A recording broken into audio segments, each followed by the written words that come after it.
안녕하십니까. 제가 그전에 있던 신설 본당에서 겪은 일입니다. 신설 본당이라 6년 동안 아파트에서 살았는데 이틀에 한 번꼴로 개신교 열성당원들이 선교를 한다고 아파트 벨을 눌러 아주 귀찮았습니다. 하루는 몇몇 사람이 아파트의 벨을 눌러 열고 보니 여호와의 증인 사람들이었습니다. 주 예수님을 믿으세요. 그렇지 않아도 저는 성당에 다닙니다. 그러자 여호와의 증인 사람들이 만만한 고객을 만난 외판원처럼 저에게 적극적으로 나왔습니다. 그 성당 다니는 사람들은 술도 먹고 담배도 피우며 적당히 신앙생활을 하는 것 같더라고요.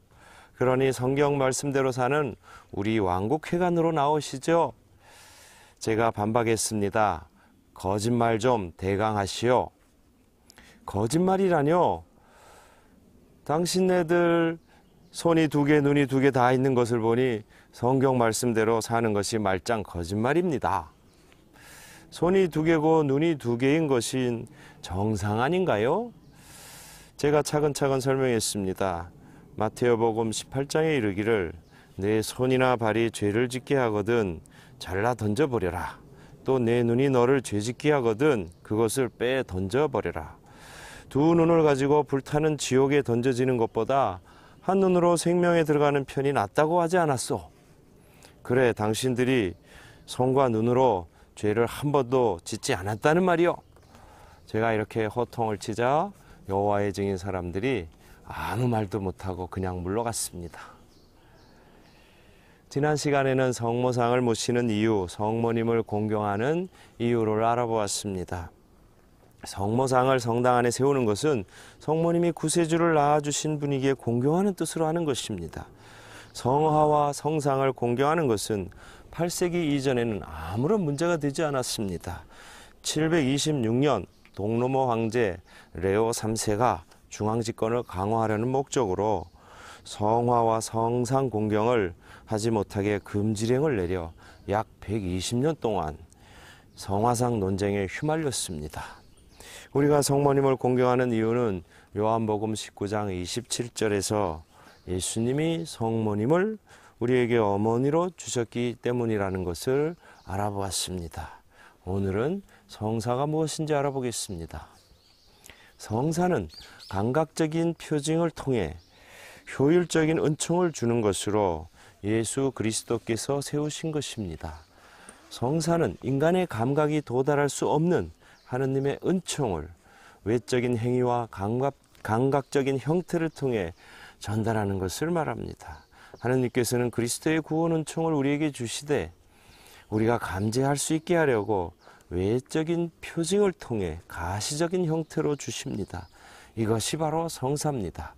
예를 들어 저수지의 물을 내 농까지 끌어들이려면 수로가 있어야 합니다.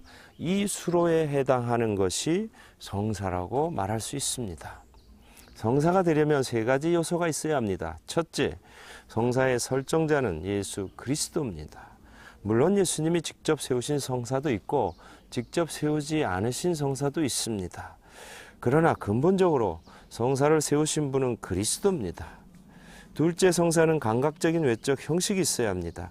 그래야 인간이 보고 느낄 수 있기 때문입니다. 셋째, 그런 외적인 형식을 통해 전해지는 하느님의 은총이 있어야 합니다. 성사가 보이지 않는 하느님의 은총을 전달해 주는 것이라면 예수 그리스도야말로 참된 성사입니다. 예수 그리스도는 인간적 상태에 있는 하느님이시고 신적인 상태에 있는 인간입니다. 그러므로 예수 그리스도께서 하신 모든 행위는 하느님으로서 하신 것이며 동시에 인간의 행위입니다.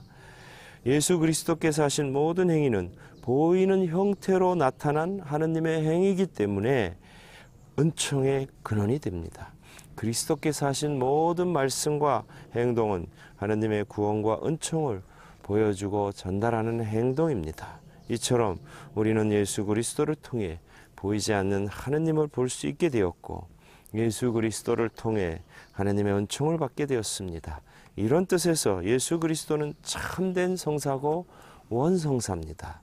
예수 그리스도야말로 참된 성사고 가장 큰 성사입니다. 그러나 예수 그리스도의 승천과 더불어 문제가 생겼습니다. 유일무이한 구원의 근원인 그리스도께서 우리를 떠나셨기 때문에 더 이상 구원을 받을 수 없고 하느님과 만날 수 없게 되는 상황에 직면하게 된 것입니다. 그러나 다행히도 그리스도께서 교회를 세우셨고 당신 자신을 교회와 동일시하셨습니다. 그리하여 사람들은 교회를 통해 예수 그리스도를 만나고 하나님의 은총을 받습니다. 이런 의미에서 교회는 그리스도의 성사라 할 수 있습니다. 다시 말해 보이지 않는 그리스도의 은총이 교회를 통해 보이는 형태로 전달되기 때문에 교회는 그리스도의 성사입니다. 교회가 그리스도의 성사로서 그리스도의 은총을 신자들에게 전달하는 방법이 7가지 성사입니다. 이상으로 성사가 무엇인지 살펴보았고 다음 시간에는 세례 성사를 살펴보겠습니다.